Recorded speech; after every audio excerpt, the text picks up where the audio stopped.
Students, आज की class में मैं आपको 10.4 के जो इम्पोर्टेंट क्वेश्चंस हैं, क्वेश्चन नंबर 5 और 6, ये थोड़े अलग टाइप के भी क्वेश्चन हैं। तो आज की क्लास में मैं आपको ये करा रहा हूँ। इसके पहले क्लास में मैंने आपको फर्स्ट नंबर कराया था 10.4 का, और बाकी जो भी आगे चैप्टर्स हैं वो सारे आपको कराए जा चुके हैं। अगर आपने नहीं देखा है तो आप जाके डिस्क्रिप्शन में उसका लिंक मिल जाएगा, आप देख सकते हैं। प्लेलिस्ट भी बनी हुई है, वहाँ से आप देख सकते हैं, जाकर के सारे आपको चैप्टर्स मिल जाएंगे।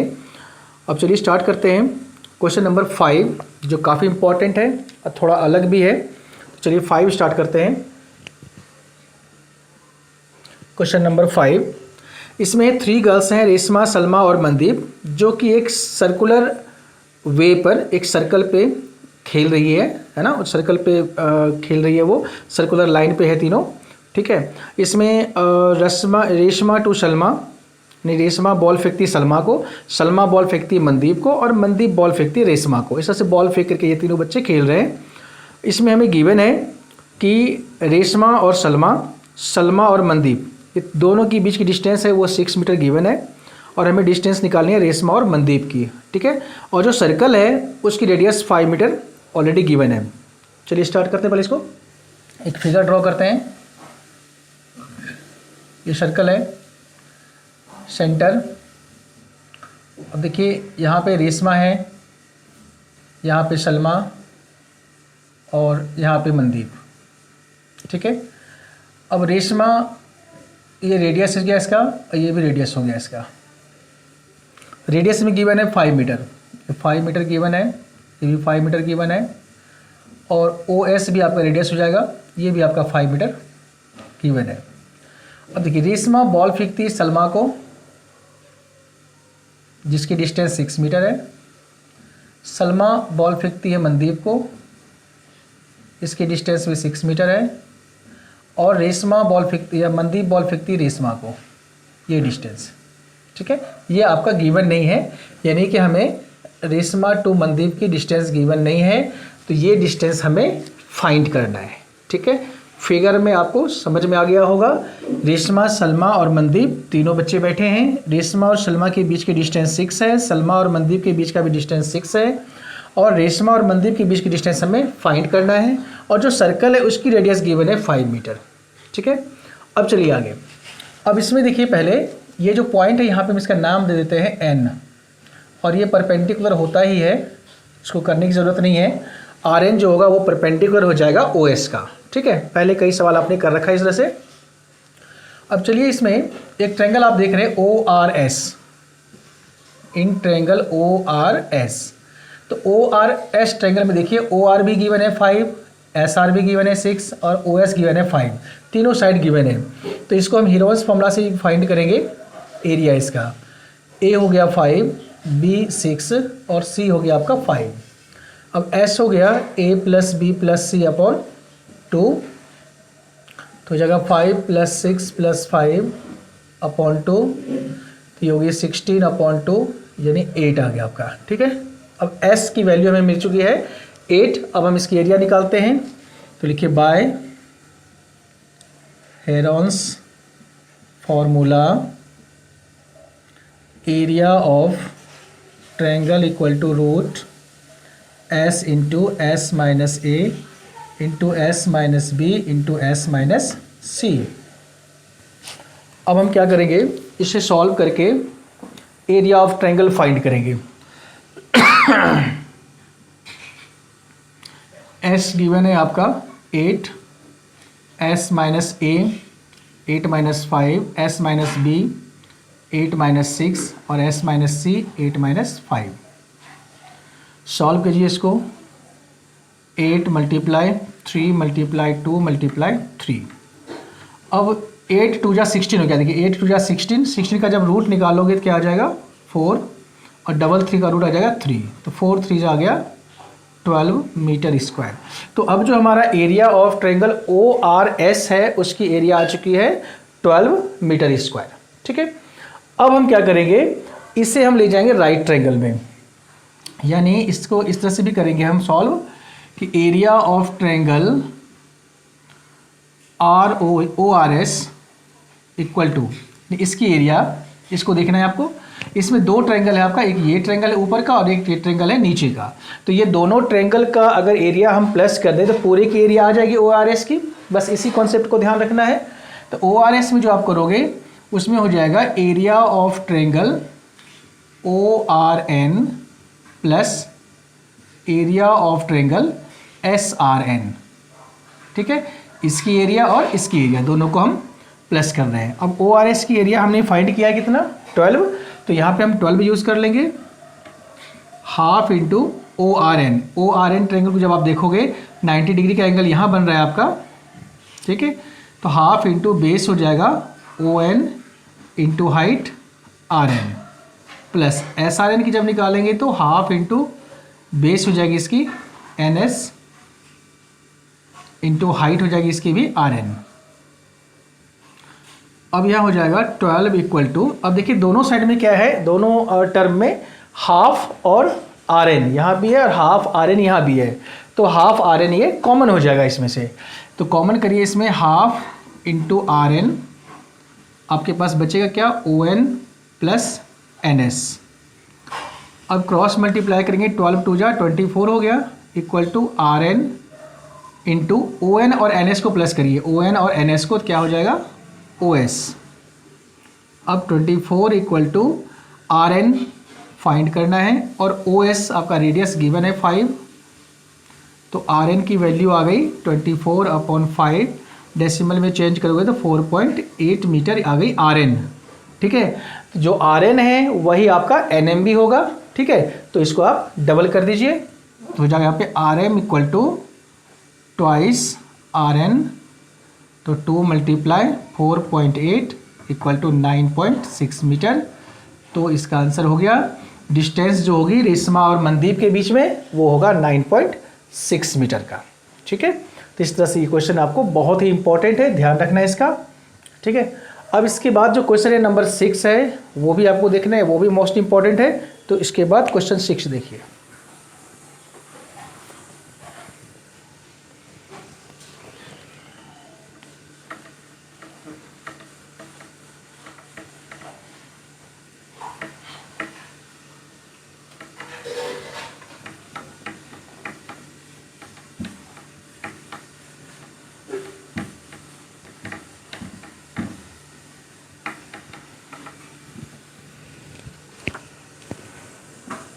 अब क्वेश्चन नंबर 6 में है, a circular park of radius 20 metre is situated in a colony. 3 boys Ankur, Syed and David are sitting at equal distance on its boundary, each having a toy telephone in his hands to talk each other, find the length of the string of each phone. इसमें है अब फिर वही circular field है, इसमें equal distance पे 3 boys बैठे हैं या खड़े हैं, अंकुर, सैयद और डेविड। ठीक है, और ये तीनों टॉय टेलीफोन से खेल रहे हैं। ठीक है, तो टॉय टेलीफोन की जो स्ट्रिंग है तीनों के पास वो इक्वल डिस्टेंस पे इक्वल स्ट्रिंग होगा, तो उसकी लेंथ आपको निकालनी है किसी एक स्ट्रिंग की, किसी एक बच्चे के बीच की जो डिस्टेंस होगा वो हो जाएगा। तो चलिए पहले इसको फिगर से देखते हैं। क्वेश्चन नंबर 6, ये सर्कुलर फील्ड है, यहाँ पे अंकुर है, यहाँ पे सैयद और यहाँ पे डेविड। ठीक है, इसकी डिस्टेंस हो गया और इसकी डिस्टेंस हो गया और इसकी डिस्टेंस ये इक्वल डिस्टेंस पे है, तो ये इक्वल साइड्स होंगे। ठीक है, अब जब ये इक्वल साइड्स हैं तो कौन सा ट्रायंगल बन गया, इक्विलेटरल ट्रायंगल। अब इक्विलेटरल ट्रायंगल में तीनों साइड्स इक्वल हैं और तीनों एंगल इक्वल होते हैं। अब जब तीनों एंगल इक्वल होते हैं, ईच एंगल कितने का होता है, 60 डिग्री का। तो ये एंगल आपका हो रहा है 60 डिग्री का, सारे ही हो रहे हैं, बट हमें ज़रूरत इसकी है तो हमने 60 इसमें दे दिया। ये समझने की ज़रूरत नहीं है, आपने पहले कर रखा है। तो 60 डिग्री की एंगल होगी इसमें। अब इसमें जो रेडियस है सर्कुलर पार्क की वो है 20 मीटर। रेडियस यहाँ से हम O लेते हैं, OS ये गिवन है 20 मीटर, और यहाँ से OD भी ले लेते हैं, ये भी रेडियस है, ये भी 20 मीटर होगी। ठीक है, हमें इसमें से कोई एक साइड निकालना है, AS या SD या AD। ये जो इक्विलेटरल ट्रायंगल है ना आपका ASD, Ankur, Syed and David का, ये हमें इन तीनों लाइन में से कोई एक लाइन निकालना है, क्योंकि इक्विलेटरल ट्रायंगल है, तीनों साइड इक्वल होंगे। ठीक है, अब चलिए देखते हैं कैसे फाइंड करेंगे। अब देखिए इसके लिए पहले क्या करना है आपको, आपने थ्योरम पढ़ा है उसमें क्या होता है, जो सेंटर एंगल होते हैं वो रिमेनिंग पार्ट पे जो एंगल बनते हैं उसका डबल होता है। यानी अगर हम ये कहें कि SOD जो एंगल होगा वो एंगल A का डबल होगा, तो ये आपने थ्योरम में पढ़ा है, तो यहाँ पे आपका ये एंगल डबल हो जाएगा। यानी इस एंगल को आप 120 कर दीजिए और यहाँ से जब एक परपेंडिकुलर हम डालेंगे तो ये चेंज हो जाएगा 60-60 में, यानी ये भी 60 हो जाएगा और ये भी 60 का एंगल हो जाएगा। ठीक है, परपेंडिकुलर का नेम हम डाल देते हैं OP। ठीक है, क्योंकि ये जो सेंटर एंगल है वो एंगल A का डबल होगा। ठीक है, ये थ्योरम है। तो अब यहाँ से हम चलते हैं, देखिए यहाँ से हमारे पास कई रास्ते हैं। एक तो जनरल तरीका जो है वो थोड़ा बड़ा है, ठीक है, लेकिन मैं जिस मेथड से कराऊंगा वो मेथड बहुत ही सिंपल है, लेकिन अभी 9th के सिलेबस में वो नहीं है, वो है 10th की चीज़ें। ठीक है, लेकिन उससे कोई फ़र्क नहीं पड़ता, आप मेथड को कोई भी चेंज कर सकते हैं, आपका क्वेश्चन करेक्ट होना चाहिए, मेथड करेक्ट होना चाहिए। तो ये कोई ज़रूरी नहीं है कि आपको जो आता है उसी मेथड से करें। ठीक है, तो हम इसको करा रहे हैं आपको 10th क्लास के मेथड से। फिलहाल आपको कुछ पॉइंट्स उसमें याद रखने पड़ेंगे, वो मैं बता दूंगा अभी। अब चलिए पहले SOP ट्रायंगल की बात करते हैं। पहले तो हम जितना किए हैं उतना पहले लिख लेते हैं इसमें से। अब यहाँ लिखिए कि solution triangle ASD is an equilateral triangle. ये इक्विलैटरल ट्रायंगल है। ठीक है, so angle SAD equal to 60 degree. अब यहाँ लिखिए angle SOD is at the centre and angle SAD is at the remaining part of the circle. So angle SOD equal to twice angle SAD. Angle SOD equal to 2 into 60, तो ये आ गया 120 degree. ठीक है, SOD आपका 120 degree हो गया। अब लिखिए यहाँ पे draw OP perpendicular on SD। So angle SOP ये हो जाएगी हाफ ऑफ एंगल SOD, तो ये हाफ इंटू 120 कर दीजिए, ये ईच एंगल आ गया आपका 60 डिग्री का SOP। ठीक है, अब ये यहाँ पे क्वेश्चन ये उठता है कि इसका हाफ क्यों होगा। जैसे हमने तो लिख दिया SOP equal to half SOD, तो आपके दिमाग में ये बात हो रही होगी कि इसे हाफ क्यों होगा। तो देखिए जब हम OP को परपेंडिकुलर ड्रॉ करेंगे तो हमारे दो ट्रायंगल बन जाते हैं SOP और DOP, और ये दोनों ट्रायंगल आपका कॉन्ग्रुएंट हो जाएगा। इनको जब आप कॉन्ग्रुएंट करोगे ना तो देखिए एक तो आपका हो गया ये दोनों रेडियस इक्वल है, ये 90 डिग्री है और ये कॉमन हो गया, तो राइट एंगल हाइपोटेनस साइड से दोनों कॉन्ग्रुएंट ट्रायंगल हो जाएगा। और जब कॉन्ग्रुएंट हो जाएगा तो CPCT से हम इसके साइड एंगल्स को इक्वल कर सकते हैं, तो ये दोनों एंगल इक्वल हो जाएगा। तो 120 को 2 इक्वल पार्ट में डिवाइड करोगे तो 60-60 का हो जाएगा। ठीक है, तो ज़रूरत नहीं है, हमने डायरेक्ट कर दिया है, बस समझा दिया आपको। अब इसके बाद देखिए एंगल सम प्रॉपर्टी से क्या हो जाएगी, एंगल OSP, एंगल OSP ये कितने का हो जाएगा,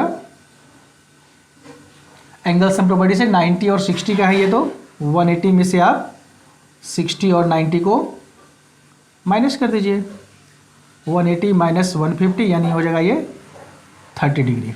ठीक है, यानी ये एंगल आ गया आपका 30 डिग्री का। ठीक है, अब इसके बाद देखना है आपको, अब हम चलते हैं थोड़ा सा ट्रिगोनोमेट्री में जो 10th का सिलेबस है। ठीक है, ट्रिगोनोमेट्री अभी 9th में नहीं है बट 10th में है। 10th में ऐसे सम्स आपको बहुत सारे करने पड़ेंगे, तो थोड़ा सा आप 9th में स्टार्ट कर लीजिए, ये थोड़ा इजी भी है। तो ट्रिगोनोमेट्री के अकॉर्डिंग अगर हम SP फाइंड करना चाहें, जैसे हम OPS ट्रायंगल को देखते हैं, तो OPS ट्रायंगल जो है वो राइट ट्रायंगल है। राइट ट्रायंगल में ये OS जो लाइन है वो आपका हाइपोटेनस हो गया और PS आपका बेस हो गया। तो B और H बेस और हाइपोटेनस, तो बेस और हाइपोटेनस का जो रिलेशनशिप होता है ट्रिगोनोमेट्री में वो होता है कॉस थीटा में, cos theta equal to base upon height. ठीक है। तो अगर हम कॉस थीटा का यूज़ करते हैं, थीटा यहाँ पे हमारा 30 डिग्री का है, क्योंकि इसी एंगल के लिए ये परपेंडिकुलर होगा, ये बेस होगा और ये हाइपोटेनस होगा। तो कॉस 30 डिग्री का यूज़ करेंगे तो हमारा हो जाएगा पी एस अपॉन में एस ओ, तो पी एस फाइंड हो जाएगा। और जब पी एस फाइंड हो जाएगा तो उसका डबल करेंगे तो हमारा एस डी आ जाएगा, ईजी हो जाएगा। तो चलिए हम ट्रिगो में चलते हैं अब। अब लिखिए यहाँ पे in triangle S O P cos 30 degree equal to P upon H, P हो गया आपका sorry cos 30 B upon H, तो P S upon S O, ठीक है। ये होती है बी अपॉन एच, मैंने शॉर्ट में यहाँ लिख देता हूँ B upon H, base upon hypotenuse. तो बेस हो गया आपका पी एस और हाइपोटेनस हो गया एस ओ। अब देखिए कॉस 30 डिग्री की वैल्यू होती है, ये भी आप 10th में पढ़ेंगे। कॉस 30 की जो वैल्यू होती है वो होती है √3/2, ये इसकी वैल्यू होती है, ठीक है। ये सब 10th में आप पढ़ेंगे। अब पी एस आपको फाइंड करना है, एस ओ गिवन है 20, कैंसिल करिए इसको, तो पी एस की वैल्यू आ गई 10√3, ठीक है। जब पी एस 10√3 आ गई तो एस डी क्या हो जाएगा, ट्वाइस पी एस 2 × 10√3, यानी होगा ये 20√3 मीटर, एस डी आ गया। अब लिखिए यहाँ पे therefore length of string equal to 20√3 metre answer, ठीक है। इस तरह से ये क्वेश्चन आपका इजी हो गया। अगर हम यहाँ पे ट्रिगो का यूज़ नहीं करते, जनरल ट्रायंगल का यूज़ करते, तो ये मेथड थोड़ा सा, ये क्वेश्चन जो है और लॉन्ग हो जाता, काफ़ी लेंदी हो जाता। लेकिन ट्रिगो के हेल्प से ये क्वेश्चन बहुत ही इजी वे में हो गया। तो आपको ट्रिगो का हेल्प थोड़ा सा रखना पड़ेगा। यहाँ पे 2 चीज़ें याद रखनी है आपको, एक तो कॉस 30 डिग्री का यूज होगा। कॉस होता क्या है, तो बेस अपॉन हाइपोटेनस हमने लिख दिया आपको, और कॉस 30 डिग्री की ये वैल्यू होती है जो आप 10th में पढ़ेंगे, ठीक है।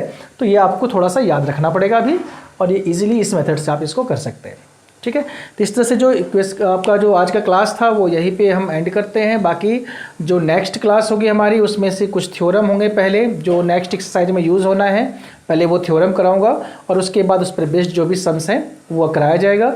तो आपने अगर अपने चैनल को सब्सक्राइब नहीं किया है तो सब्सक्राइब कर लीजिए, ज़्यादा से ज़्यादा अपने फ्रेंड्स के बीच में इसको शेयर करिए, ठीक है। कोई डाउट होती है, कहीं कोई प्रॉब्लम होती है तो कमेंट बॉक्स में ज़रूर लिखिए।